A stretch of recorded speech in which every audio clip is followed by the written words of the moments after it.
Ok, bonjour. Donc on est là pour vous présenter CheckID. Alors, chez CheckID, on est parti d'un double constat. D'un côté, on a des organisations qui ont un besoin d'innovation radicale, mais qui sont pénalisées par une lourdeur hiérarchique, qui sont très focus sur leur business et qui du coup ont tendance à avoir du mal à penser latéralement. De l'autre côté, il y a le grand public, tout le monde a des idées, chacun a des idées, chacun est créatif à sa manière, a une certaine inventivité, et on a une réelle difficulté à se faire entendre par ces personnes qui sont capables d'implémenter nos idées.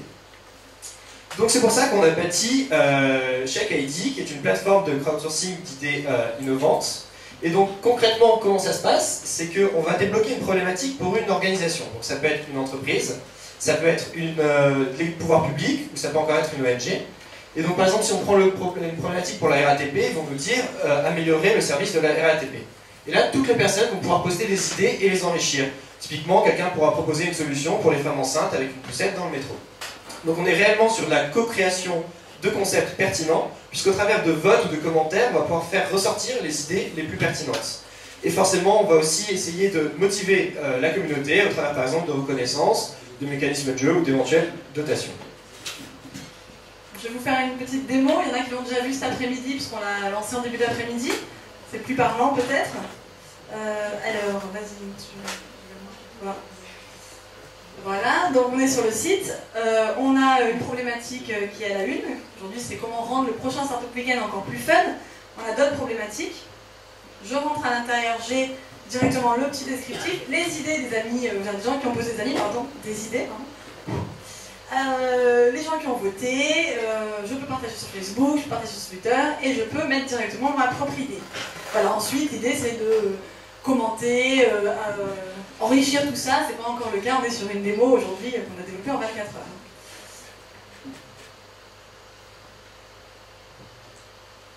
Voilà, donc pourquoi on est différent de nos concurrents? Donc on a des concurrents de différents types. Les clients en interne, ils peuvent chercher des idées, on peut avoir des cabinets de conseil, on peut avoir des sondages, on peut avoir des outils de CRM. Aujourd'hui, nous, on se positionne sur deux axes. On ouvre à tout le monde, tous les utilisateurs. Donc on peut être un jeune, un vieux, une femme au foyer, un professionnel. Tout le monde peut avoir une idée, et pas uniquement quelqu'un qui est dans le panel, quelqu'un qui est dans l'entreprise, quelqu'un qui est professionnel. Et de l'autre côté, on va enrichir nos idées. C'est pas une idée brute. Derrière, tout le monde va pouvoir abonder sur cette idée, pour proposer une amélioration de l'idée, et donc à la fin on arrive sur un concept qui est directement utilisable par l'entreprise. Alors, en termes de business model, le ressource, c'est à la fois une offre de base et des options. Donc l'offre de base, en fait, c'est la mise en place du brainstorming, l'animation de la communauté, etc. Et donc c'est notre principale rentrée d'argent. Donc le client, pour qu'on puisse poser la problématique, va nous rémunérer. S'il revient plusieurs fois, on va mettre en place un système d'abonnement pour en fait avoir des revenus récurrents. En plus, on a donc le système d'options qui va en fait consister à mettre par exemple en avant une problématique, qui va consister à faire une communication plus poussée ou à augmenter la durée du cycle de brainstorming. En termes de dépenses, on a trois pôles principaux. On a le pôle de développement, on a le pôle commercial et communication, et forcément, on a des frais annexes. Alors, qu'est-ce que ça donne en termes de projection chiffrée? Ici, vous pouvez voir notre chiffre d'affaires qui évolue sur les 3 premières années, le cash cumulé et le nombre d'utilisateurs qui va augmenter en fait au fur et à mesure des problématiques, puisqu'on va attraper les personnes qui sont intéressées par les problématiques au fur et à mesure. Voilà, donc vous avez vu le projet, vous avez vu comment on se rémunère. Dans une start-up, c'est pas que ça l'important, c'est aussi l'équipe qui est fondamentale. Donc aujourd'hui, on est une équipe de 7 personnes qui sont toutes là. Donc on a des parcours, des profils différents. Le but, c'est pas de vous présenter tout le monde, juste de vous dire qu'aujourd'hui, on a une équipe capable de remplir tous les rôles d'une entreprise, que ce soit le management de l'équipe, le technique, le commercial, le financier, et pas uniquement une solution technique avec pas de vision stratégique derrière. Donc, voilà. Donc, les prochaines étapes, où on en est aujourd'hui, donc on a une première démo, on a des premiers contacts avec des clients qui sont intéressés par notre concept. L'idée, c'est de finaliser notre démo de notre plateforme avec les premiers retours qu'on a et de définir exactement comment ça fonctionne d'ici la fin du mois de juin, signer un premier client en juillet, directement développer une application iPhone et lancer officiellement en septembre. Donc on espère que vous serez tous là pour tester et mettre toutes vos idées. Voilà, on est à votre disposition pour les questions.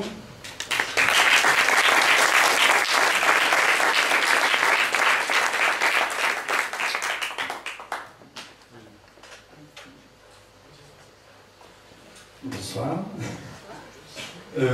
Sur si je comprends bien, il y a des clients qui c'est du B2B ou des organisations et des utilisateurs. Ces utilisateurs, comment vous allez les recruter?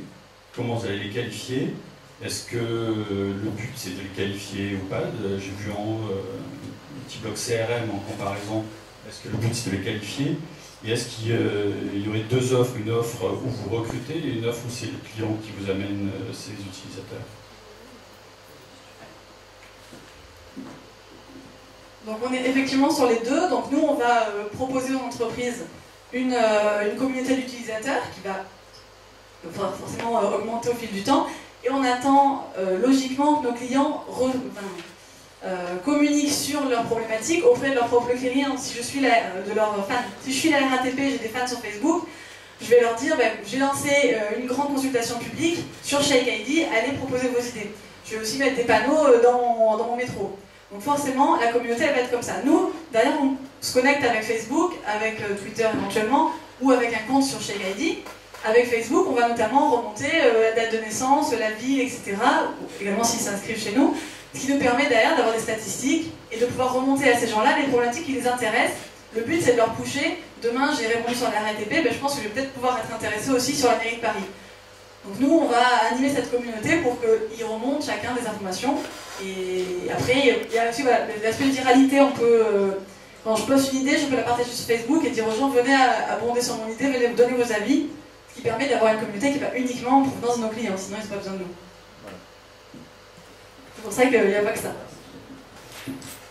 Ok, alors c'est un peu ma question, donc j'en ai une autre dans le tiroir. C'est finalement dans l'Open Innovation. L'Open Innovation c'est compliqué, j'ai une vision d'horreur de blogs relativement populaires dans lesquels les commentaires sont désastreux, ça part tout le temps live, etc. Comment vous allez le gérer ça? Que ce ne soit pas un chaos total. Alors déjà, en fait, on veut faire un système de niveau et d'évolution d'idées, c'est-à-dire qu'au début, on aimerait limiter les idées en termes de caractères, en imaginant par exemple qu'on peut la limiter à 300 caractères. Si elle gagne en popularité, c'est-à-dire que si elle plaît aux gens pour éviter de polluer justement les blogs par des textes entiers, elle pourra débloquer des fonctionnalités supplémentaires, c'est-à-dire qu'elle pourra à ce moment-là s'enrichir de 300 à 500 caractères, on pourra au fur et à mesure des votes ajouter des contenus multimédia, et donc déjà ça à la base, ça évite d'avoir vraiment des pages et des pages d'idées qui servent à rien. Ensuite, on aimerait bien, à plus long terme, mettre en place des algorithmes, des méthodologies qui permettent de passer d'une idée de base à une idée beaucoup plus fournie, beaucoup plus enrichie, sans se faire polluer par des millions de commentaires et essayer de les réintégrer de manière vraiment pertinente. Et de toute façon, on a un commercial qui va aller vendre à la RATP, voilà, 1000 €, on va mettre votre problématique sur notre site. Forcément, il y a une modération un petit peu derrière. La personne qui gère le projet, qui va faire le rendu à la RATP, il va un petit peu surveiller ce qui se passe. Donc s'il y a vraiment des trucs catastrophiques qui sont enlevés, on compte aussi sur l'autorégulation, parce qu'il va y avoir un petit bouton alerté, suivant c'est quelque chose de catastrophique, quelqu'un peut le voir. Et l'autorégulation naturelle, une idée qui apporte rien, qui n'est pas extraordinaire, personne ne va voter pour ça, elle va descendre dans les profondeurs du classement et en haut j'aurai que celles qui sont intéressantes. Voilà. Vraiment un processus naturel. Comment vous vous différenciez par rapport aux solutions justement de crowdsourcing qui généralement vendent à des clients comme par exemple la SNCF, qui l'utilise aujourd'hui, une solution qui est intégrée sur leur site et qui permet aux visiteurs de la SNCF d'aller vous poser directement les idées sur ce site. Quelle est votre grosse valeur ajoutée par rapport à ces solutions qui existent déjà aujourd'hui sur le marché et qui sont utilisées par les clients? Donc en fait la question c'est comment on se différencie d'une marque blanche, si je comprends bien, c'est à peu près ça. Donc en fait l'avantage qu'on a par rapport à une marque blanche, c'est qu'en mutualisant tous les cycles de brainstorming, on va attraper des gens qui vont venir pour Coca-Cola, des gens qui vont venir pour la mairie de Paris, des gens qui vont venir pour les ONG. Et ces personnes-là vont être susceptibles en fait de participer non seulement à son concours qui lui plaisait sur une ONG, mais à d'autres concours. Ce qui va créer en fait une plateforme où il y aura beaucoup plus d'utilisateurs que potentiellement ceux qui sont fans de ta page Facebook ou qui verraient ton annonce dans le métro. Et c'est là en fait qu'on a un réel avantage à ne pas le vendre en marque blanche, mais à tout mutualiser sur une seule plateforme, c'est sur le fait de bâtir une communauté créative qui va s'intéresser à plusieurs problématiques différentes et qui pourrait avoir des idées, on peut avoir des idées dans plein de domaines différents.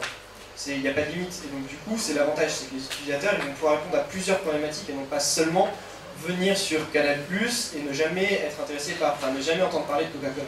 Si je peux juste compléter une seconde, il y a des clients qui n'auront jamais nos communautés qui vont aller sur leur site. Par exemple, dans la démo, on a mis Sodexo qui veut savoir qu'est-ce que vous voulez à la cantine de vos enfants. Je ne vais pas aller sur le site de Sodexo forcément, regarder s'ils ont un truc comme ça. Par contre, je vais voir sur CheckID, j'ai une idée, je vais pouvoir la poster. C'est pas uniquement les fans et les utilisateurs qui sont accros à la marque qui vont sur le site qui vont avoir une idée intéressante. Donc là, pour le coup, on est sur quelque chose de beaucoup plus large et nous, on propose des gens qui sont venus pour Coca et puis ils vont aller sur Sodexo aussi parce qu'ils vont aussi à la cantine.